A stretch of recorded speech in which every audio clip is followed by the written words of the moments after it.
Hey, you're listening to the Matt Wona podcast. As always, super excited to be talking to you guys. And today I wanted to talk about my rugby journey. And this past week was actually like the the 1 year anniversary, or whatever you want to call it, of when my team and I won the national championships for our college rugby.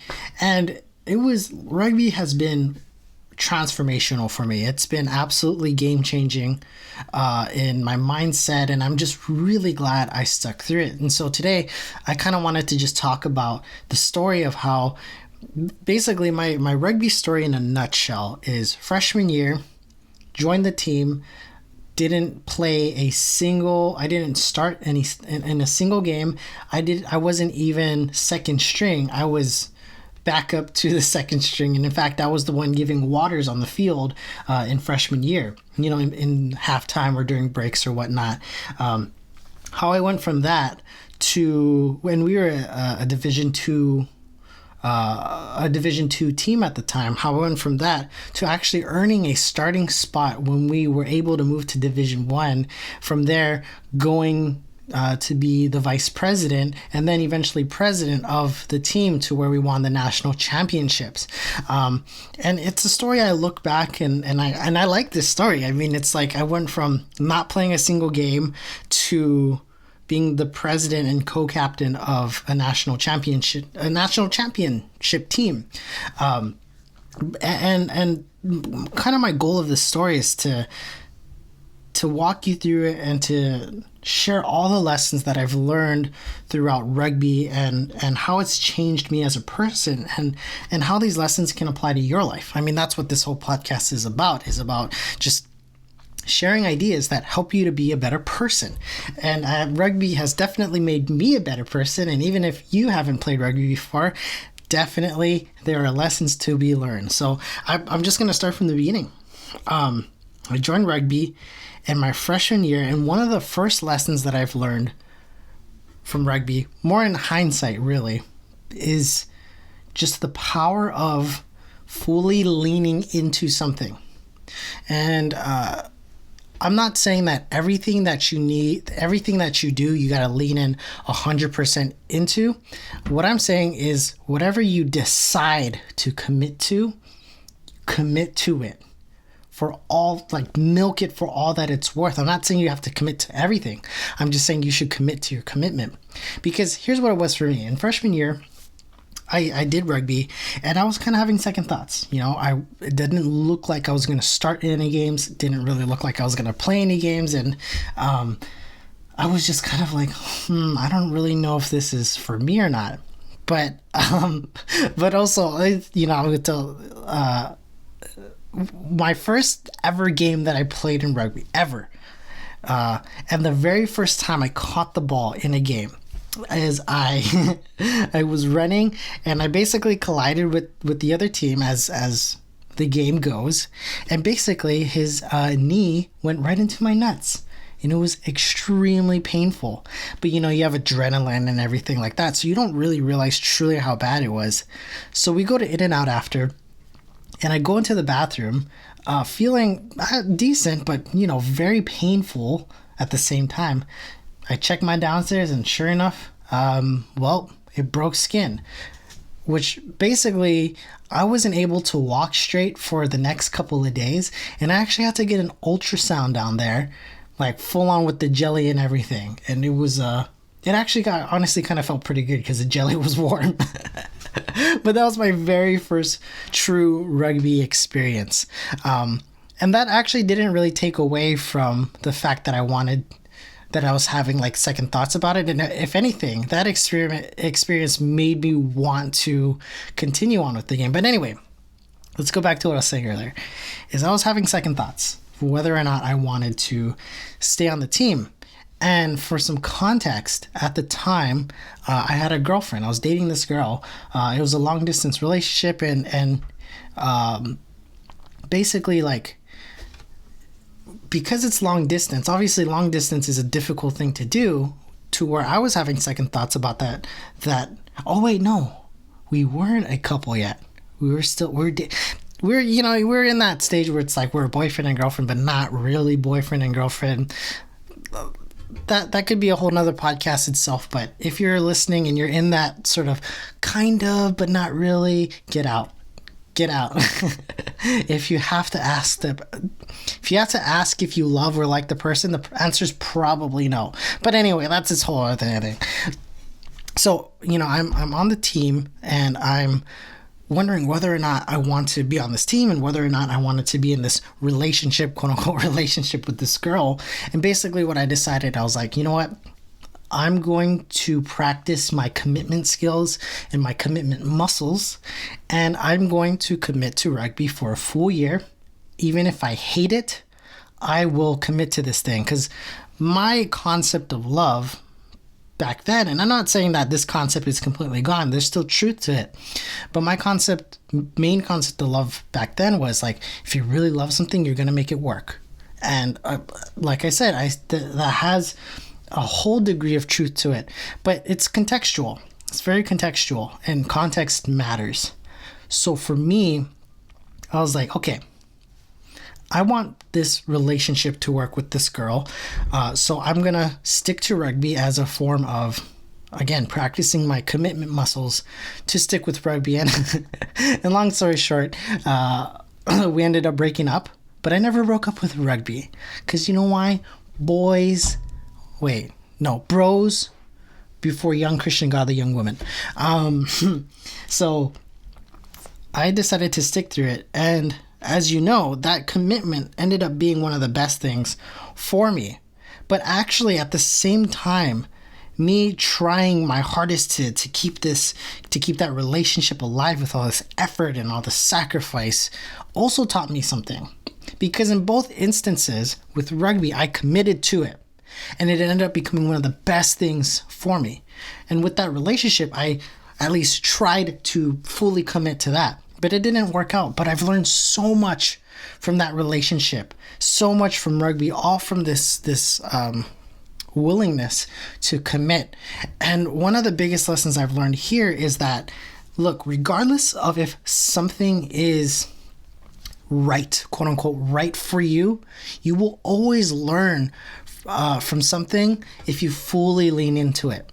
So everything, every experience, every relationship, every job, every vocation, every career, every something is like a teacher. And the only way you're going to learn the most from these teachers is if you fully yield and let them teach you. So for me with rugby, that looked like me fully leaning into the commitment of rugby. And as we'll go into this podcast, I've just learned so much from that. It's just amazing how in my life I see patterns of I was super committed to parkour and freeriding. And that's basic like doing flips. And if you don't know what, it's like doing flips and jumping across buildings and being a real life ninja, basically. I leaned fully into that, which gave me the skills and the passion to eventually transition to more weightlifting and the gym, because I don't really free run and parkour as much as I used to. But that passion gave me a passion for fitness, for lifting weights, to where I eventually majored in that in college, got a job as a personal trainer, and had I just only dipped my toes into parkour and free running, weightlifting, I would not be who I am today. And I think there's a huge virtue in whatever it is you are trying to do, or whatever it is you're passionate about, yield to it. Let it take you. Even if it's not the most optimal or the best thing, yield into it, because you need to stop thinking of it as if like this is the right decision. It's like, you don't know if it's the right decision. The only right decision is for you to learn as much as you can from this decision. And so, learning how to commit and to yield to these different teachers is something that really helped me to understand that right now, there are things that I'm leaning into that I might not stick to my entire life. But just because I'm not going to stick to that thing for the rest of my life, that doesn't mean it's a bad choice. You're just learning from it for now. And just the value of commitment is just huge. It's just huge. Yeah, and so let's move on. So from freshman year, like, and it really sucked too, because like I said, I didn't start in a single game. I wasn't even second string. I was pretty much a water boy, which was kind of humbling. It's really humbling, and I think some of the best teachers are ones that put your ego in its place, the ones that humble you, because for me, like, a lot of the times I would be very entitled in my aspirations of success, and that has actually led to a lot of suffering. And what I've realized for myself is that the amount of frustration that I have about a particular subject, let's say it's business, the amount of frustration I have is directly proportional to the amount of entitlement I have and how much I think I deserve success or whatever result that I'm trying to get. Because the frustration comes when my entitlement does not match with the results. And the gap between those is the amount of just anger and frustration and discouragedness that you have. And so for you, maybe the reason you're so discouraged and frustrated with the lack of results in your life is because you're entitled. Because somehow you expect to have the results that you want without putting in the required amount of work to do it. Maybe you're putting in work, but are you humble enough to ask and take a step back? Are you doing enough? Are you being who you need to be? Because again, like, I think so much of entrepreneurial frustration or whatever relational frustration comes from how entitled you are, even in relationships. I mean, that was a huge source of frustration for me in my relationship at the time, is because I was entitled to kind of controlling how she behaved, and in a sense where, like, I would get really insecure if she, like, went out to drink or talk to other dudes, because I felt entitled to her. Obviously, there's jealousy and things like that. But if you're feeling like you can't, that you're just frustrated about something, check yourself. Are you being an entitled little... Dang it, I did it again. Are you being an entitled little goofball who thinks he or she deserves some sort of result? Because if you're entitled, you're not being humble. And the only way that you're going to blast off to the moon is that if you humble yourself. And at the same time, it's like, if you're listening to this podcast, chances are you're somewhere in your 20s, maybe early 30s, and maybe you feel stuck. Maybe you are doubting yourself. Maybe you think you've maxed out on life. Because, how should I say this? It takes humility to believe in yourself. It really does. Because if you're not achieving the results that you want, in order to protect your ego, what your ego is going to do is going to say, helpless, impossible. Because it's not as bad to fail at something that's impossible. In fact, there's no really shame in failing at something that's impossible. But that's your ego trying to protect itself from humility and embarrassment, because you're only a quarter through your life and you think you know what you're capable of. You don't. Straight up, you don't. I mean, in the past just 3 years, I'm constantly proving myself wrong in what I'm capable of. But that requires becoming humbled in not so comfortable ways, but also in your ego too. And it's interesting because on one hand, you can be egotistical, quote unquote, egotistical, if you're overly zealous or overly like, yeah, I'm the best thing in the world. But at the same time, your ego is also responsible for digging yourself into this pit where you're unreachable, unworthy or whatever. Those are both results of pride. Humility is being able to look reality in the face for what it is, for the good and the bad, for the bad and the good. See, most people think humility is just about confronting the bad. Humility is also about realizing the good about yourself too. See, like one of the biggest things about this podcast is I try to be in line with reality. I try to not coddle you and blindly validate you, by saying, you know what, maybe you're not enough. Maybe you actually suck. But at the same time, you need to ask yourself, hey, maybe you're actually a badass. Maybe you need to explore the fact that you can do this. Both realizing the bad and realizing the good both take humility. If you're stuck in this deep well of self-loathing, you're not being humble. If you're stuck in grandiose, overly zealous thoughts about yourself, you're not being humble, and therefore you're not going to grow. And I think part of the reason why I was able to kind of ascend up the ladder, so to speak, in rugby was partly and the thing is, I'm afraid to give myself too much credit, but I think part of it was that I saw holes in the leadership of the team, and I saw how many of the team members like to complain about said holes in the leadership, but were not willing to do anything about it. Because it's one thing to find a problem, confront the problem, and to offer a solution and to be a part of the solution. But it's another thing to talk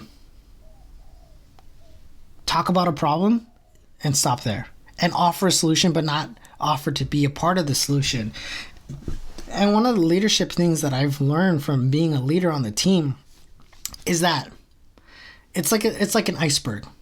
Whatever leader or boss you have in your life, and I know that there can be bad leaders in your life, but just realize that anybody who's been in any sort of leadership position knows that there's a whole iceberg of responsibilities and tasks and things that the leader has to do. And everybody else who's not in the leadership, it's really easy for them to look at the tip of the iceberg and to look at one little issue, one thing that the leadership is doing wrong, and say, oh, that's a bad leader, when they don't see the entire thing under the surface of what the leader is doing. So from a leader perspective, you have to kind of have tougher skin, and knowing that, look, people who are under you, they might think you're a bad leader, or they might poke holes in your leadership style because they literally don't see everything that's on your plate.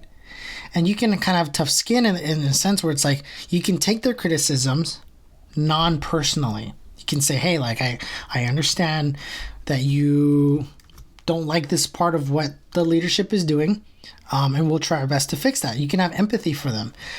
But as someone who is under leadership, you can have more compassion going up and say, hey, I have this complaint, but is this the most important thing for the leader to be working on? And you can actually be a better subordinate by helping the leader out by maybe just shutting your mouth. Just shut your mouth, unless you yourself are willing to be in leadership. And there's just so much lessons that I've learned from leadership, and I'm not an expert at all in it, but it's tough. It's really tough, and I probably one of the biggest lessons I've learned from rugby as far as leadership goes is that leadership is not about being the boss. It's not about telling people what to do. It's basically empowering people to be the best that they can be in their respective positions. When I started out as like president, basically I was like, okay, I have a cabinet. I have the vice president, I have a treasurer, I have a blah, blah, blah. And it's basically telling them, hey, I want you to go get this result. Just go get it. I don't care how, just do it. And what I've realized is a bunch of them, or some of them, wouldn't do what I asked them to do. And at first I kind of almost blamed them, and I was like, why aren't you doing this? I told you to do this thing, and they didn't do it. But what I realized is, I wasn't being a leader and empowering them and equipping them to do the thing right. Because I think a leader is somebody who is able to, again, radically empower the people to be the CEOs, so to speak, of their respective positions or tasks or things. It's not about just telling them what to do. It's showing them how to do it, inspiring them to be able to do it well and with courage and passion, it's like being the conductor of a symphony. You're not just telling your whatever violinist to just say, hey, play these couple notes like that. It's being able to equip the violinist to express his or her innate and earned ability to play violin really well. It's just really about empowering the people. And I think those probably are the two lessons, like the value of commitment, leadership. Man, there's so many lessons in here, and honestly, like, I think I was planning to tell the entire rugby story in one podcast, but I think I might have to like sprinkle this throughout the podcast. I don't know if I'm gonna make it like a dedicated rugby podcast part 1, 2, 3, 4, 5, because there's just so many lessons that it's hard for me to fit into one podcast. But that's it. It takes humility to believe in yourself. And it takes humility to see the good opportunities. And leadership is not just about telling people what to do. It's empowering them emotionally, physically, intellectually, and with the resources, empowering them to do it. And so that's all I got for today. Like I said, there's so many lessons. I want to get to all of them, but I'm going to do it in other episodes. But yeah, super stoked. Hope you got something out of this podcast. See you on the next one.